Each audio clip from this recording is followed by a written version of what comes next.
এই যে সকালবেলায় ব্রেকফাস্ট বানাতে চলে এসেছি। আজকে খাবো ওটস অমলেট। আমাকে একজন কমেন্টে বলেছো যে ডায়েটের রেসিপিগুলো শেয়ার করতে, যা যা খাচ্ছি। তো দেখো, এখানে আমি ওটস অমলেট, দুটো ডিম, একটা গাজর গ্রেট করে নিয়েছি, একটুখানি এখানে ওটস রয়েছে, আর স্প্রিং অনিয়ন কুচি করে নিয়েছি। এবার এর মধ্যে একটু দুধ দেব, একটু নুন দেব, একটু গোলমরিচ দেব, মিক্স করে একদম হালকা প্যানে হালকা ঘি ব্রাশ করে একটা অমলেট বানিয়ে নেব। যারা ওটস খেতে পারো না তারা এরকম ওটস অমলেট করে খেতে পারো, এটার কিন্তু টেস্টটা খুব ভালো লাগে।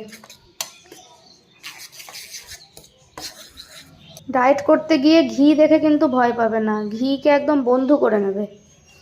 ঘি আমাদের গুড ফ্যাটের খুব ভালো সোর্স। একটা দিক হয়ে গেছে, আর একটা দিক ভেজে নিচ্ছি। খুন্তি দিয়ে ছোট ছোট করে কেটে নিলাম। এবার এটা প্লেটে ঢেলে দেবো। এই হচ্ছে আজকে আমার ব্রেকফাস্ট।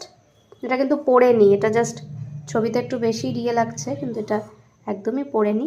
একদম অল্প ঘি দিয়ে, মানে পুরো ড্রাই, মানে তুমি এখানে কোনো রকমের এক্সট্রা কোনো ইয়ে পাবে না।